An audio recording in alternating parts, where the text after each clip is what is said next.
Je m'appelle Ilmik, bienvenue dans mon monde. Aujourd'hui, c'est une vidéo un peu spéciale. On va commencer une nouvelle série. Alors, je vais vous poser une question toute bête. Si on est dans le caca, s'il y a un problème de fantôme, qui c'est qu'on appelle?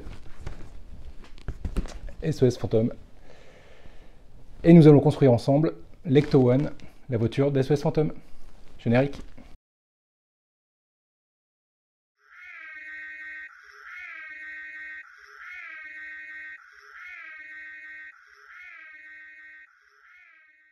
Alors, tout de suite, voyons voir un peu ce qu'il peut y avoir dans ce premier numéro. Donc, il y a un premier fascicule qui reprend un peu les caractéristiques du modèle. Alors, il faut savoir que ce modèle, pour être complet, il va falloir pas 100 ni 110, mais 141 numéros.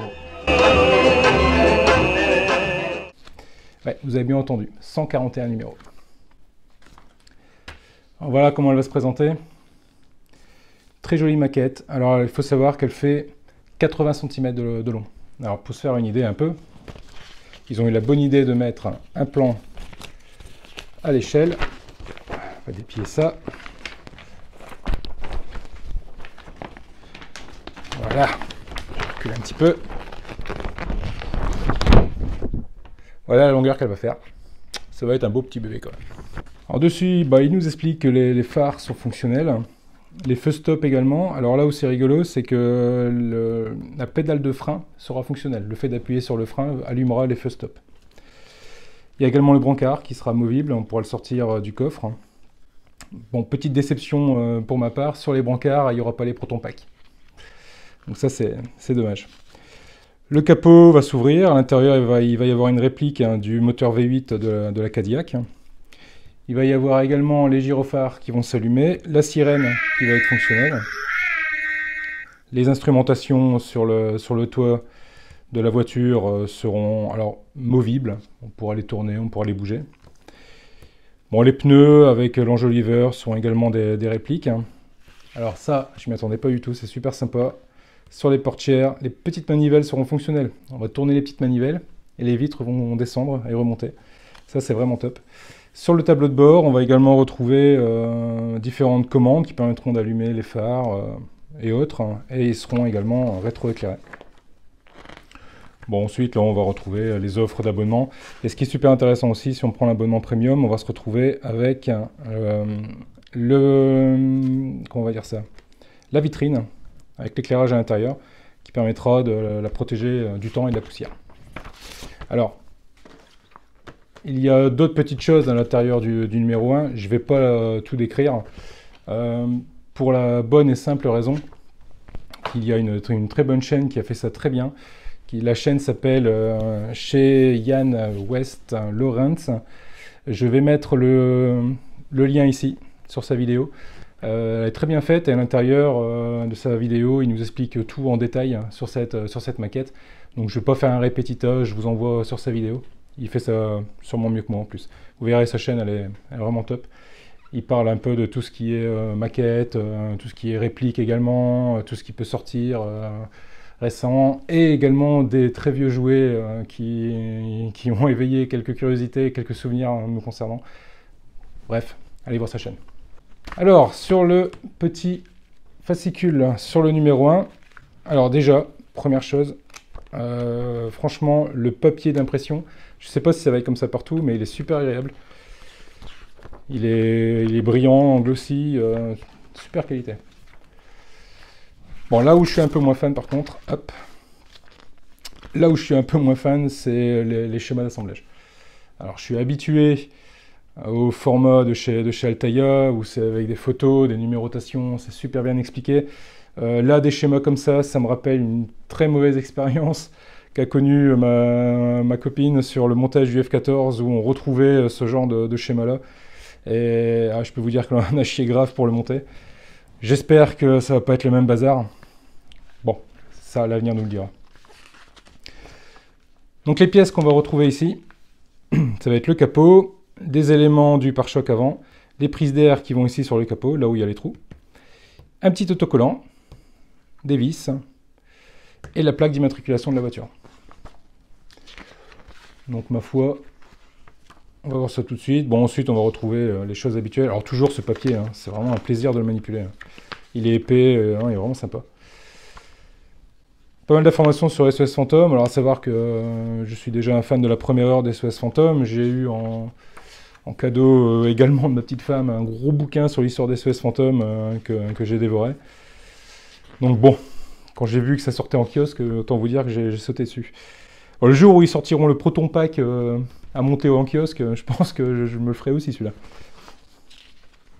Donc voilà, donc on retrouve un peu l'histoire. Et par contre, et là c'est un petit plaisir, au dos du fascicule, on va retrouver la preview sur ce qui va arriver la semaine suivante. Ils ont gardé un peu le modèle anglais, et ça c'est top. C'est vraiment top. Alors, côté pièces, alors, on dedans. Le moins qu'on puisse dire, c'est que le numéro 1, ils se sont pas moqués de nous. Il y a ce qu'il faut, le capot, il y a même un tournevis. Bon, ça c'est commun un peu à toutes les collections. Bon, je vais l'ouvrir. Donc on retrouve le fameux tournevis à 2 balles, qui en général va fonctionner les premiers numéros, mais qui va vite tomber en vrac. Hop, on va retrouver, hop là, la plaque d'immatriculation, qui ma foi est très très jolie. Ouais, tout en métal. Les évents qui vont sur le capot. Donc là par contre, c'est du plastique. On va mettre de côté. On trouve un bout du pare-choc. Là, rien à dire de particulier. C'est du métal également. La finition est pas mal. C'est plutôt bien peint. Non, ça augure du bon. Une autre pièce du pare-choc. Bon, là, par contre, celle-ci, c'est du plastique. Hein. C'est du plastique chromé. C'est pas super bien coupé. Là, il y a de la bavure. Il va falloir enlever ça, au moins que ça disparaisse dans l'assemblage. Bon, ok. On a... Oh la vache. On a le capot. Alors, c'est très lourd. Ça pèse un âne mort. Par contre, c'est très bien peint. Hein. Il n'y a pas de souci, il n'y a pas de bulle. Petit logo devant, je ne sais pas si on va bien le voir à la caméra. Il est vraiment sympa. Non, franchement là, c'est bien fichu. On va se mettre ça de côté. Et on va retrouver les vis. Alors, pour ceux qui découvrent ma chaîne avec cette vidéo des SOS Fantôme, sur les X-Wing, j'ai parlé d'une astuce. Alors on va reprendre exactement la même. Hein. On va essayer de se munir de ce genre de petite boîte là. Donc bon, on trouve ça à l'électrodépôt pour pas les citer. Hein. Dans toute boutique discount. Des semainiers de médicaments, ça marche aussi, ça marche pas mal. L'idée, c'est de mettre les vis à l'intérieur et on voit sur les sachets, il y a les numérotations. Là c'est AM et là c'est BM. Donc l'idée c'est de coller ça sur la boîte et ranger les vis correctement. Allez, on part à l'assemblage. Alors on commence par le capot. Hop, on prend le capot et on va aller récupérer les premières pièces de ventilation du moteur qui viennent se positionner dessus. Alors il y a des petits détrompeurs, pour ne pas se tromper. Là ici on a deux tétons qui correspondent donc, hop là, qui correspondent donc aux 2 trous qu'il y a là. Et sur le deuxième, il y a également 2 tétons, mais par contre l'agencement ne sont pas les mêmes. Du coup, on ne peut pas se tromper. On les positionne dessus, ça s'emboîte très bien.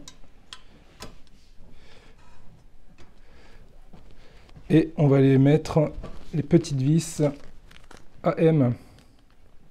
Alors les petites vis AM, elles ont une particularité, c'est qu'elles ont la tête coloriée en blanc, couleur carrosserie. Ça c'est pas mal du tout. Bon, je vais pas me servir de celui-là. Je vais me servir de celui-là, parce que bon, Ah, ok. C'est des toutes petites vis. Absolument minuscules. Bon, finalement, j'ai quand même utilisé tournevis là.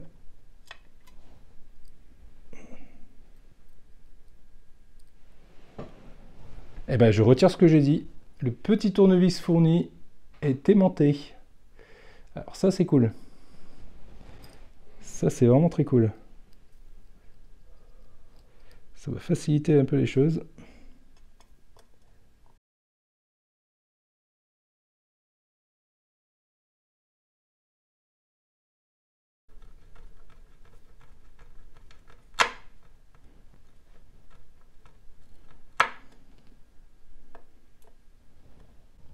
Bien, et ben, premier problème. En vissant la vis, hop, et ben elle s'est cassée à l'intérieur et a cassé la pièce.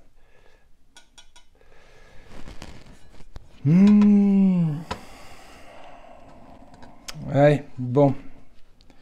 On va mettre les autres. Faut pas visser trop fort pour le coup. Donc on va mettre les autres, mais ce coup-ci on va y aller doucement. Ah bah, c'est un tournevis d'IMO qu'il va falloir acheter pour monter ce genre de maquette. Et voilà. Alors c'est du plus bel effet, hein. C'est vraiment sympathique. Bah par là, par la pièce que j'ai cassée ici. Alors bon, bah je pense que je vais voir si je peux récupérer ça. Sinon, bah, c'est le numéro 1, c'est 1 euro. Je pense que je vais aller rechercher un numéro 1 pour remplacer cette pièce-là. Je vais pas laisser ça casser, c'est un peu bête. Donc là, je vais avoir besoin de la partie avant du capot et de sa partie en plastique. Ces deux parties-là s'emboîtent ensemble.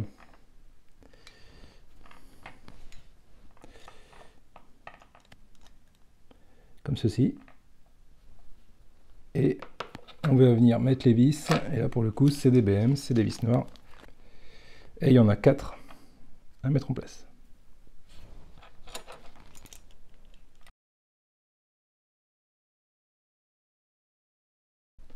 Donc là, je me fais pas avoir. Cette fois-ci, je range ma force herculéenne et j'y serre tout doucement.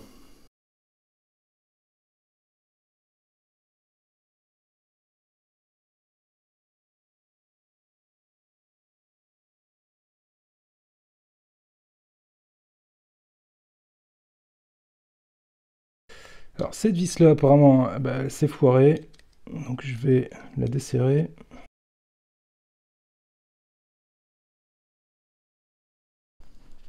Voilà, là ce coup-ci ça va tout seul.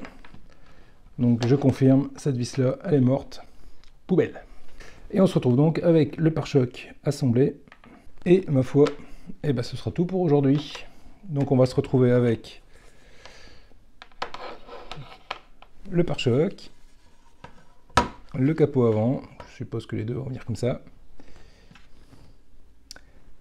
sa plaque d'immatriculation et son stickers. Voilà, voilà qui complète ce numéro, ce premier numéro d'SOS Fantôme sur le montage de l'Ecto 1. Et ben je vous dis à très vite pour la suite. N'oubliez pas de vous abonner, à partager si ça vous a plu, et également d'aller faire un tour sur les autres vidéos si vous ne les avez pas encore vues. Allez, je vous dis à bientôt. Salut!